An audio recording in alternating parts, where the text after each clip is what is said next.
하나님 주시는 말씀 열왕기하 15장 전체 말씀인데요, 한 절만 보겠습니다. 28절 한 절만 우리 한음성으로 함께 읽겠습니다. 시작. 여호와께서 보시기에 악을 행하여 이스라엘로 범죄하게 한 느밧의 아들 여로보암의 죄에서 떠나지 아니하였더라. 아멘. 저희가 열왕기하를 계속 묵상을 하고 있는데 오늘 저희가 15장이 되었습니다. 내용이 좀 많고요, 어떻게 보면 좀 복잡해 보여서 제가 우리 순장님들을 통해서 본문을 한번 좀 읽어오시면 좋겠다, 이렇게 제가 부탁을 드렸습니다. 자, 그래서 15장의 개요에 대해서 먼저 제가 설명을 드리겠습니다. 열왕기하 15장 1절부터 끝절이 38절인데요 이 38절의 기간, 역사의 기간, 성경에서는 38절이지만 시간상으로 약 61년의 시간을 커버하고 있습니다. 자, 그 다음에 여러분이 본문을 읽어보셨으면 아시겠지만 먼 왕들의 이름이 계속 나오고 있습니다. 이 15장 한 장 안에, 그리고 역사의 시간으로 약 61년이라는 시간 동안에 북쪽 이스라엘에 6명의 왕이 등장해요. 몇 명이요? 6명. 남유다는 몇 명이냐? 3명의 왕이 등장합니다. 그러니까 이 열왕기하에는 북쪽 6명, 남쪽 3명, 총 몇 명? 9명의 왕이 기록되어 있습니다. 자, 그래서 열왕기하 15장은요, 이 61년이라는 역사적 시간 속에서 북이스라엘 6명의 왕의 삶이 어땠는가, 그들은 어떤 왕이었는가, 뭘 거쳐갔는가, 역사의 현장에서 남유다에는 3명의 왕을 거쳐가며 어떤 일이 있었는가를 적고 있습니다.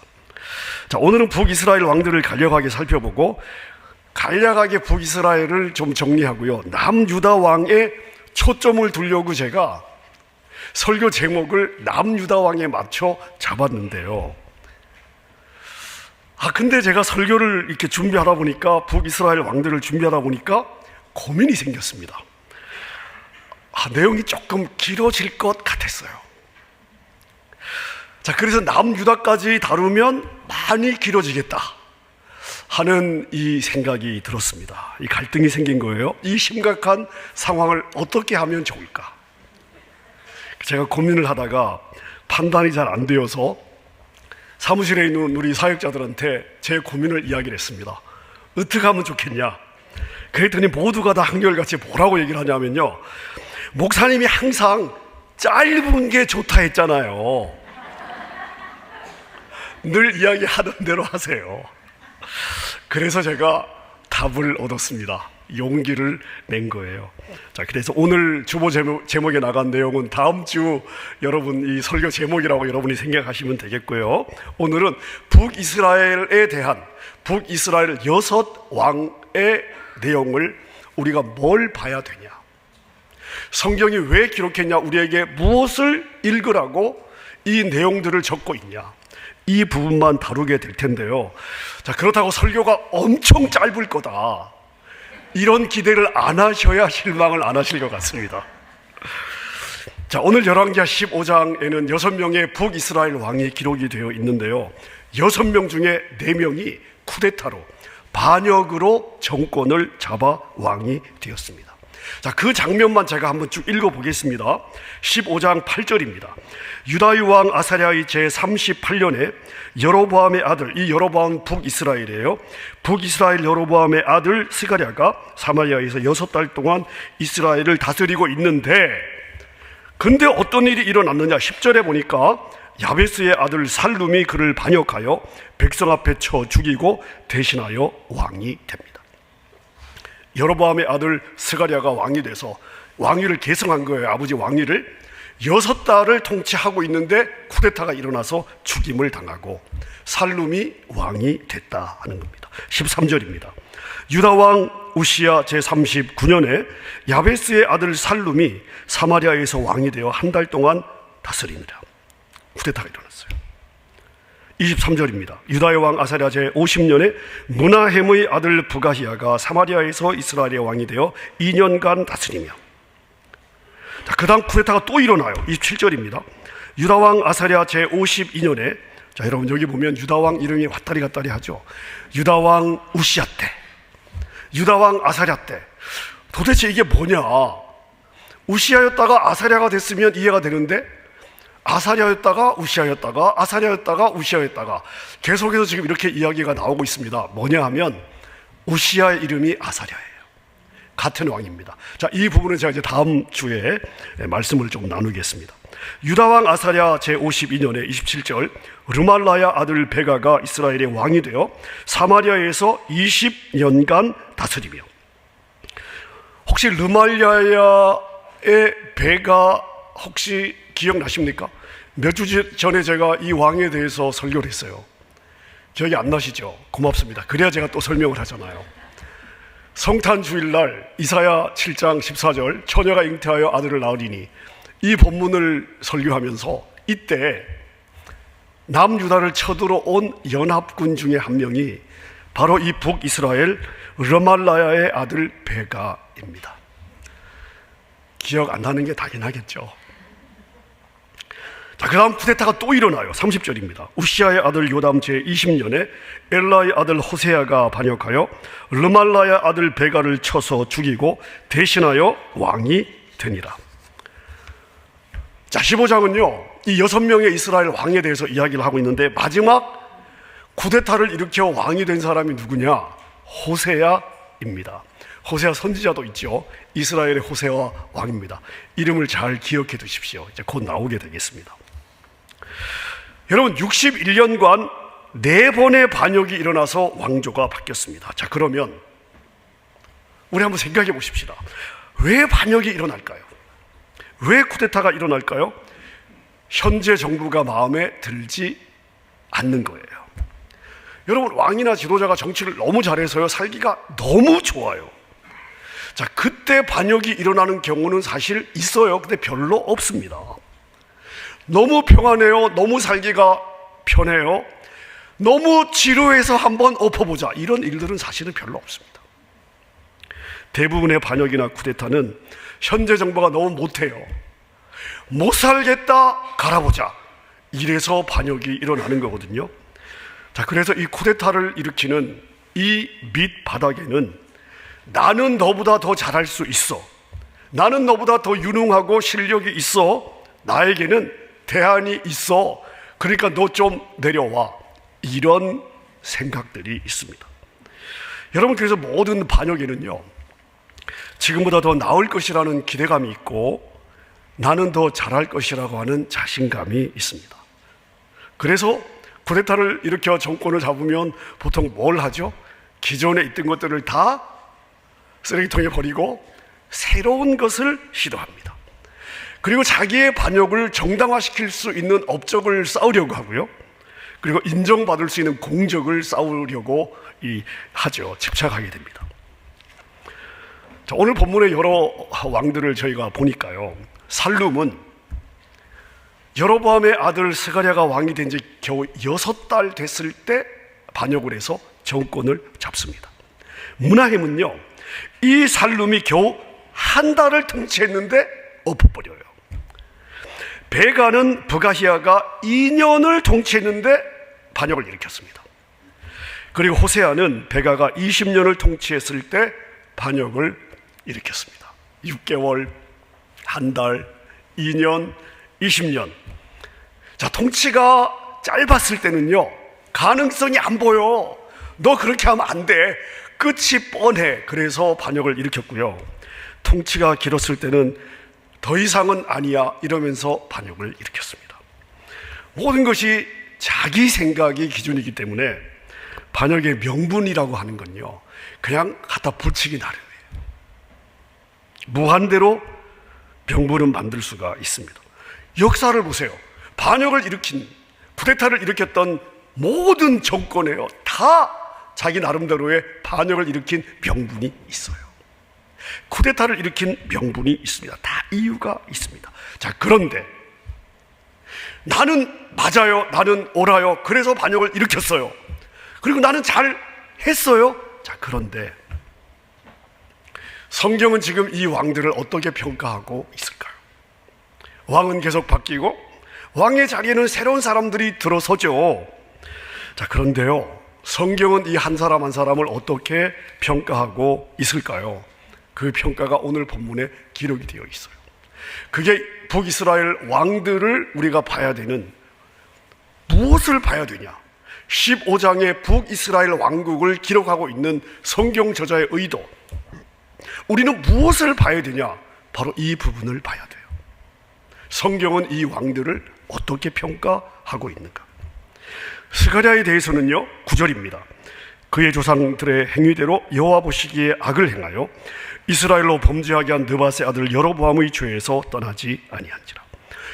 자, 이 살롬 왕을 살해하고 반역한 므나헴에 대한 평가는 어떨까요? 비교해 보세요. 18절입니다. 여호와 보시기에 악을 행하여 이스라엘로 범죄하게 한 느밧의 아들 여로보암의 죄에서 평생 떠나지 아니하였더라. 단어만 하나 추가되었어요. 뭐가 추가되었어요? 평생. 자, 그 다음은 어떻게 되는지 한번 비교해 보세요. 이 므나헴의 뒤를 이어 왕이 된 부가이아에 대해서는 24절입니다. 여호와께서 보시기에 악을 행하여 이스라엘로 범죄하게 한 느밧의 아들 여로보암의 죄에서 떠나지 아니하니라. 단어 하나만 빠졌어요. 뭐가 빠졌어요? 평생. 이 부가이아를 죽이고 반역한 베가에 대한 평가는 뭐냐? 28절입니다. 여호와께서 보시기에 악을 행하여 이스라엘로 범죄하게 한 느밧의 아들 여로보암의 죄에서 떠나지 아니하였더라. 자, 어떠세요? 똑같죠? 여러분, 진짜 토시 하나 틀리지 않고 똑같습니다. 다 똑같은 평가를 받고 있습니다. 다 똑같아요. 여러분, 그렇다면 아니 어차피 같은 악이고 같은 죄를 지을 거면 뭐 하려고 반역을 합니까? 새로운 왕의 등장이 무슨 의미가 있습니까?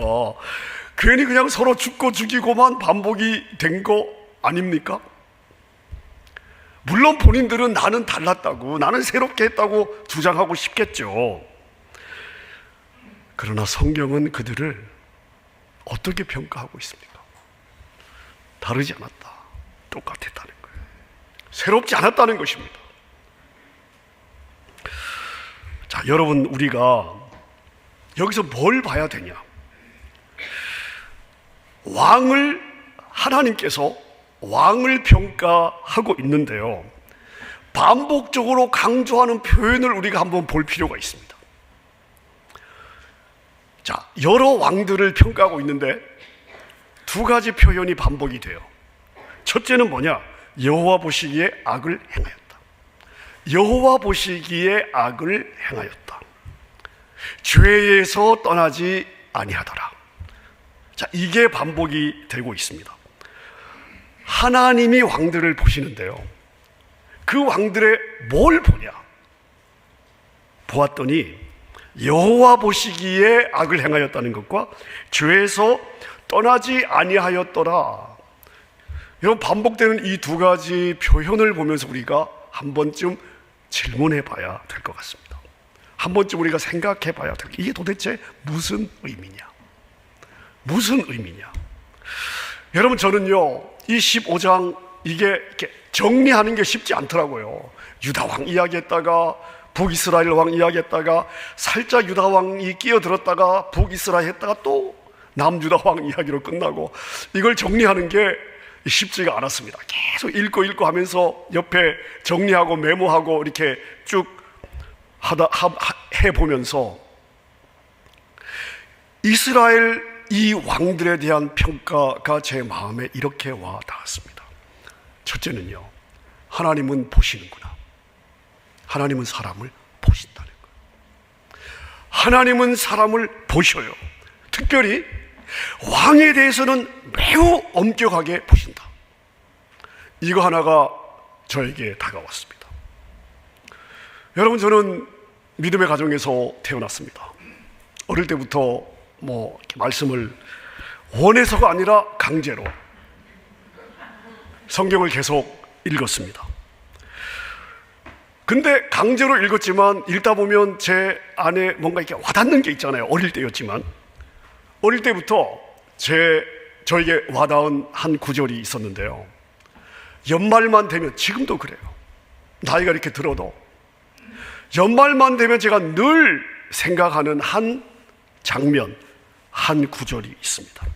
다니엘 5장을 보면 바벨론의 벨사살 왕이 잔치를 하고 있는데 벽 앞에 잔치를 하는 벨사살 왕 맞은편의 벽에 손가락 하나가 나타나서 글씨를 쓰죠. 자, 다니엘이 와서 이 글씨가 뭐냐, 의미가 뭐냐 설명을 합니다. 왕 앞에 나타난 글씨는 뭐냐? 메네 메네 데겔 우 바르신. 다니엘이 하나님의 영감을 받아 해석을 하죠. 뭡니까? 하나님이 너에게 많은 복을 주었다. 벨사살 왕아, 하나님이 너에게 많은 복을 주었다. 자, 그런데 시간이 지난 이쯤 하나님이 너를 하나님의 저울에 달아보니까 네가 받은 복에 비해서 너 함량 미달이야. 저울이 나가지 않아. 복을 받은 무게만큼 너는 살지 못했구나. 그러므로 내가 너에게 준 거 너 자격 없어. 오늘 밤에 내가 회수할 거야. 너의 왕국 망한다. 여러분, 그리고 그날 밤에 바벨론이라고 하는 대제국이 망했습니다. 일반 세상 역사를 여러분이 검색해 보세요. 어떻게 망했는지. 도저히 망할 수 없는 왕국이요, 그날 밤에 망합니다. 너무 어이없게, 하나님은 보시는구나. 하나님은 보시는구나. 근데 하나님이 무엇을 보시는가? 죄에서 떠나지 아니하였더라. 우리 하나님 그거 하나를 보시더라는 거예요. 여러분, 성경의 죄가 뭐죠? 죄가 뭡니까? 착하게 살고 못되게 살고가 성경이 보는 죄가 아니에요. 인간은 다 못됐어요. 여러분은 아니라고 생각하시겠지만 성경은요, 인간은 다 못됐다고요. 다 거기라고 말씀하셔요. 자, 근데요, 하나님이 지으신 이 하나님의 나라잖아요. 하나님이 다스리시는 하나님의 왕국이잖아, 이 땅이. 자, 그러면 여러분, 왕이 다스리는 나라에서 가장 심각한 죄는 무엇일까요? 어떤 사람이 너무 잘 살아요. 구제도 많이 해요. 법 없이도 살아요. 자, 근데 왕이 다스리는 나라에서 가장 심각한 죄는 무엇이죠? 왕을 왕으로 인정하지 않는 죄입니다. 이 사람이 어떻게 살든 상관이 없어요. 그 나라의 왕을 왕으로 인정하지 않는 거, 이게 반역죄거든요. 모든 왕정 국가에서 반역죄는요, 그냥 사형이에요. 이게 기본입니다. 자, 그럼 성경이 세상의 왕을 평가하는 기준을 보십시오. 30년간 다스렸어요? 40년간 다스렸어요? 50년간 다스렸어요? 그래도 해놓은 게 좀 있을 거 아닙니까? 근데 성경은요, 거기에 관심이 없어요. 성경은 하나만 봐요. 여호와 하나님 보시기에 어땠느냐? 죄에서 떠났느냐? 즉 하나님을 왕으로 인정했느냐 안 했느냐? 자, 여러분, 한 나라의 왕입니다. 왕정의 왕이에요. 대통령이 아니에요. 선출직이 아닙니다. 왕입니다. 절대 권력자예요. 자, 그러면 길게 있었던, 짧게 있었던 왕의 위치를 한번 생각해 보십시오. 최고의 정점에 있습니다. 그러면 이 왕이라고 하는 자리는 늘 밑에 사람들을 판단해야 되고 평가해야 되고 부리는 위치에 있잖아요. 그들이 그 왕의 위치에 있을 때 늘 아래 사람들을 판단하고 평가하고 부리는 그 위치에 있을 때 자신도 하나님에 의해서 이렇게 평가되고 있다는 것을 인식했을까요? 내가 사람을 평가하듯이 하나님도 지금 나를 평가하고 있다는 사실을 인식했을까요? 아마 인식을 못했겠죠. 보세요. 성경은요, 다 평가하고 있는 거예요. 하나님은 보시고 평가하고 있는 거예요. 한 명 한 명의 삶에 대해서 그들의 인생이 끝났을 때 더 이상 번복이 안 되는 포인트에서 그들이 살아온 인생을요, 하나님은 정확하게 평가하고 있습니다. 여호와 하나님 보시기에 어땠느냐? 죄에서 떠났느냐 아니냐? 하나님을 왕으로 인정했느냐 인정하지 않았느냐? 여러분, 우리의 삶도 그렇게 평가가 될 거예요. 기준은 뭐예요? 여호와 하나님 보시기에 어떠했는가? 그 삶에서 누가 왕이었는가? 여러분, 하나님께서 하나님의 왕권을 인정하는 것, 하나님이 내 삶의 주인입니다, 왕이십니다를 인정하는 걸 하나님이 왜 그렇게 중요하게 생각하실까요? 저는 이렇게 생각하시면 쉬울 것 같습니다. 여러분들이 자녀를 키우면서 여러분의 자녀들에게 얘야, 이건 이렇게 해야 돼, 이건 하면 안 돼 라고 이야기했어요. 그때 부모가 자녀에게 어떤 그 가르침을 주면서, 훈계를 주면서, 교훈을 주면서, 습관을 잡아주면서 뭔가 이야기를 할 때 얘를 이렇게 만들어서 내가 나이가 들어서 뭔가를 뽑아내자, 이놈 잘 키워서 내가 뽑아 먹을 게 있게 하자, 그런 마음으로 자녀에게 교훈을 주는 부모 없으시죠? 자녀들이 부모가 주는 말을 잘 안 들으면, 귀담아 듣지 않으면 여러분 마음 어떠세요? 어떻게 맨날 혼내겠어요? 하지만 여러분은 이렇게 느끼지 않으십니까? 어이구, 엄마 말 들으면 지한테 복인데, 지한테 복되라고 말하는 거예요, 부모는요. 하나님이 우리에게 뭔가를 하라고 할 때는요, 그게 우리에게 복이 때문에 주시는 거예요. 그게 우리의 행복이고, 그래야 우리가 안전하고, 그래야 우리가 이 땅에서도 하나님의 평강을 누리고, 하나님이 다스려 주실 때가 우리의 삶에 가장 좋기 때문에 하나님을 왕으로 인정하라고 하시는 거예요. 여러분, 하나님을 왕으로 인정하면 우리에게 복이 되는 줄로 믿습니다. 자, 근데 북이스라엘의 왕, 오늘 15장에 기록된 모든 왕들은 이 부분에서 실패했어요. 여러분, 지난 한 주간 우리 특세 같이 말씀을 나누고 기도하면서 제가 여러분에게 계속 강조했고, 그리고 우리가 서로 약속한 게 있습니다. 두 가지를 제가 강조하고 싶은데요. 첫째는 뭐냐? 한번 따라 할까요? 나에게 하나님이 계시다. 이게 왕권을 인정하는 거예요. 내가 왕이 아니고요, 하나님이 왕이십니다. 이게 뭐냐 하면 나에게 하나님이 계시다는 것을 내가 기억하는 거예요. 일단 기억해야 되잖아요. 그리고 또 하나 있습니다. 어떤 일을 시작하기 전에 제가 시간을 점점점 줄여드리고 있는 거예요. 처음에 1분이라고 했다가 30초로 했다가 제가 오늘 설교 준비를 하면서 더 줄이자, 그래서 20초. 어떤 일을 시작하기 전에, 어떤 말을 하기 전에, 어떤 결정을 내리기 전에, 하루를 시작하면서, 운전대를 잡고 출발하기 전에, 어떤 만남을 갖기 전에, 결정을 내리기 전에 20초 기도를 하자. 나에게 하나님이 계시다는 거.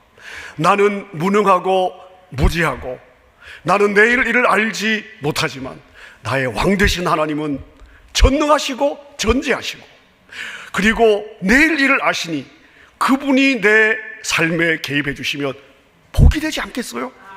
안전하지 않겠습니까? 그 하나님의 선한 손길의 도우심을 몇 초 동안? 20초 동안 짧게라도 기도하자. 이게 우리가 특세기간 내내 제가 강조했던 부분이에요. 여러분, 이게 우리에게 습관이 된다고 생각해 보십시오. 어떤 일을 하든 내가 20초의 기도를 하는 순간에 우리 의식 속에 하나님이 나의 하나님이시다, 하나님이 나와 함께 계시다, 하나님 나를 도우시는 분이시다, 하나님 선한 손길로 나를 도우시옵소서, 운전대를 잡아주십시오. 내가 운전하는 동안 내 앞 좌우에 지나가는 차들의, 그 운전자들의 맑은 정신을 주시고 운전대를 잡아주십시오. 내 결정에 개입해 주십시오. 이런 짧은 20초의 기도. 하나님의 다스림을 구하는 기도, 하나님이 진짜 왕이십니다를 인정하는 기도가 아니겠습니까? 여러분, 2025년 저희가 시작하면서 특별히 이 한 주간을 또한 시작하면서 여러분, 우리 습관으로 만드십시다. 나에게 하나님이 계시다. 이게 어떻게 기억이 돼요? 20초의 기도로. 여러분, 이게 우리에게 습관이 되면요, 여러분, 저는 진짜 놀라운 일이 일어날 수 있다, 이렇게 믿습니다. 20초의 기도 하실 수 있죠? 시간 많이 안 걸려요. 하실 수 있죠? 몇 초의 기도요? 20초의 기도. 여러분, 20초의 기도가 하나님이 여러분을 확 주목하게 만드는, 하나님이 여러분에게 확 하고 어텐션을 주시는 그런 기도가 될 겁니다. 선하신 하나님의 다스리심을 받는 삶, 복된 삶, 올 한 해 이 최고의 한 해가 여러분의 삶이 되시기를 우리 주님의 이름으로 축원합니다. 함께 우리 찬양하겠습니다. 주님이 우리의 왕이십니다. 주님, 20초의 기도하는 동안에 우리는 어떤 고백을 주님께 드리는 게 되냐면요, 주님 오십시오. 주님이 왕이십니다. 나의 여정 주님 앞에 있습니다. 하나님 지켜주십시오. 실수를 막아주십시오. 이 여정에 환난과 근심이 없게 해주십시오. 여러분, 이 고백 20초의 기도, 하나님을 왕으로 초청한 우리의 기도, 우리 찬양 가운데 담아 올려드립니다. 예수 우리 왕이여, 이곳에 오셔서 부자로 주여 임하사 찬양을 받아 주소서. 주님을 찬양하오니 주님을 경배하오니 왕이신 예수여 오셔서 찬양하사 다스리소서.